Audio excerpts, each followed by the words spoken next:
The saying, what goes up must come down, really made a lot of sense in 2019 fantasy football. I mean, the guys that we're going to be talking about in this episode, they spent more time sucking than that one.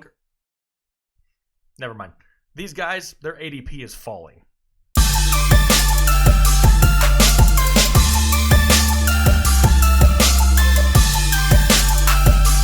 What is going on, Headliner Nation? Jake, Fantasy Headliners. Hopefully everybody's doing well out there. And today we're talking about guys who really sucked it up for you. You spent an earlier pick on them, had higher expectations, and they totally crapped the bed.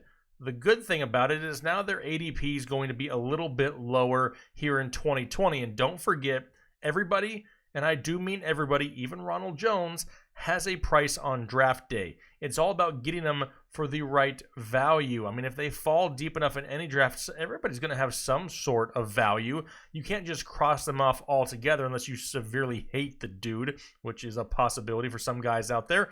But this is what we're going to talk about today. There's a few names that we spent some higher draft picks on. They didn't quite pan out, and now their ADP is just absolutely falling. You know, we don't spend a whole lot of time talking at the beginning. Let's get right into the list of players whose ADP is on the fall. All right, the first one, it hurts. It hurts a lot of people. It's David Johnson, Arizona Cardinals running back.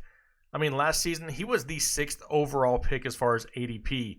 He finished as running back 34 after being drafted as running back 5. Now, the production was there early, right? This offense that Cliff Kingsbury runs will produce solid running backs. The problem there, he didn't, stay 100% healthy. Chase Edmonds became a thing for a few weeks. Then Kenyon Drake went absolutely crazy at the end of the season. What happens in this backfield going forward?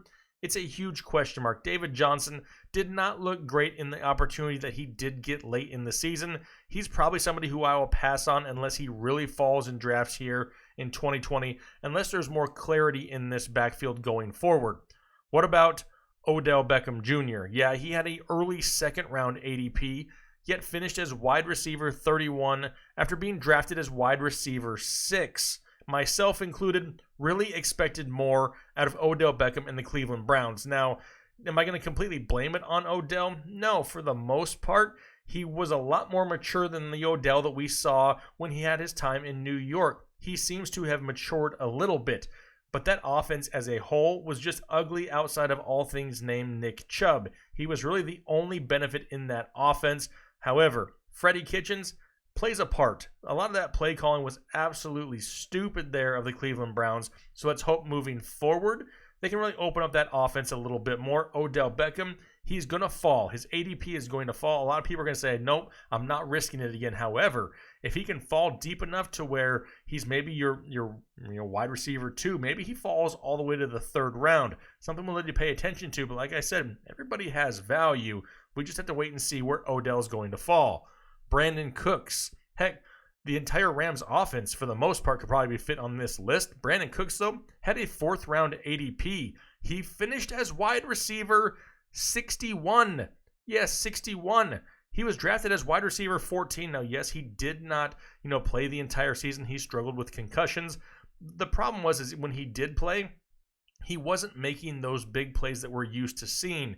The entire passing offense was really hit or miss for the Rams majority of the season. I mean, Tyler Higbee, the tight end, really became a huge factor down the stretch. Cooper Kupp really hit or miss depending on what time of the year that it was. Robert Woods came on strong there a little bit at the end of the season, but Brandin Cooks could never get it going, could never get healthy. Now he's really going to drop in drafts here in 2020. He could be somebody who's worth a decent pick, especially if he's your wide receiver 3 or 4, depending on how your draft falls in league size. He's a name to watch, but not somebody who I'm actively for sure trying to go out there and grab in 2020. O.J. Howard, another one of these misses that we had, but let's be realistic. The tight end position absolutely blows, and if you don't have Kittle, Kelsey, or Ertz pretty much going into the season, it was all a crapshoot. Well, O.J. Howard just plain crapped the bed. He had a 5th-round ADP and then finished tight end 27 after being drafted as tight end 4. We really expected a lot more out of O.J. Howard. You saw it, though, this year in Tampa Bay. We knew they were going to throw the ball a lot. What really happened, though, is it's all Chris Godwin. It's all Mike Evans. O.J. Howard never got anything going all year, kind of in the doghouse at times with Bruce Arians. His future kind of iffy. There's some other tight ends that I would rather take a chance on here in 2020, but depending on how far he falls, the upside, the athletic ability will always be there. Next up, Baker Mayfield. And I took this one square on the chin. I really expected a lot more for Baker Mayfield. Now, we weren't out there overly pushing to draft him because his ADP was a little bit too high. Myself and Kyle, we really prefer to not take a quarterback till at least round 8. Last year, Baker's ADP all the way up into the 6th round, and he finished as quarterback 19 after being drafted as quarterback 4. Now, yeah, Andrew Luck kind of played a little bit of a part in that because at the time of all these drafts, he was still going to play, but Baker Mayfield was a huge disappointment considering the weapons that he had around him. Like I mentioned with Odell Beckham, though, I'm going to give him one more year. He's obviously going to drop in drafts. If I can get him after the 8th, 9th, 10th round, maybe if the likes of Kyler Murray and those guys are off the board already, then I'm going to take a stab on Baker Mayfield here once again. Just make sure you have a good insurance policy, a good backup plan just in case. David Montgomery. The hype train got out of control preseason with David Montgomery. We were never overly high on him. We liked the possibility, but we weren't just about to crown him as somebody that's going to go out there and get 250 touches. There were other channels out there that were praising David Montgomery way too much to enter the season. He was still a rookie running back, and really the usage in that backfield was a big unknown, especially for a 3rd round pick. He finished still inside the top 25 at running back 24, but he was drafted as running back 18. And like I said, a lot of people had more expectations, higher expectations for David Montgomery going into his 2nd year. I'll kind of take a gamble on David Montgomery. If he falls more in those mid-rounds of drafts, if I can get him as my running back 3 possibly, not somebody who I'm going to overly reach for early once again here this season. Last guy on the list, Sony Michel. He was a hard pass for us last year. I did not like the opportunity that he was going to have. James White is somebody who I really expected a little bit more from. They also had Rex Burkhead. They drafted Damian Harris, who didn't do anything last season. But Sony Michel was about as inefficient as you could possibly get. Now, he was being drafted back half of the 3rd round, finished as running back 29. That's horrible, but he was drafted as running back 20, so he wasn't going too early. But for a 3rd round ADP, no way could I spend that price tag on Sony Michel, and I will not do it again. There's a lot of question marks with the offense of the New England Patriots. Does Tom Brady come back? I would think more than likely he does, but that still remains to be seen.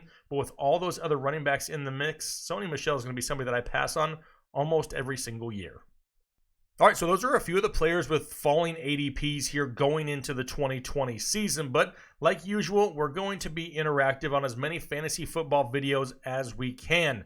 That's what really makes this channel grow, is you, the viewer, interacting with us, the creators. So leave a comment down below. If there is another player out there that I didn't name on this list that you really feel their ADP is going to fall, maybe you'll take a chance on them here in 2020. Leave it down below in the comment section. We would love to interact with you guys here on as many fantasy football videos as we possibly can in 2020. We greatly appreciate that support. If you're new to the channel here, consider hitting that subscribe button. We'll talk all things NFL all year long. We're going to sprinkle in a little bit of baseball here. XFL right around the corner. That's something else we'll talk. Me and myself and Kyle will be at the NFL draft in Vegas. We'll be at the Combine in Indianapolis. A lot of cool stuff coming up. And don't forget, giveaways. They're right around the corner, so make sure you're subscribed. You don't want to miss out on giving away some autographed merchandise, some of it in which you see sitting behind me. So hopefully you guys have a great rest of your week. Once again, we appreciate your support out there. Looking forward to talking to you. Have a good one.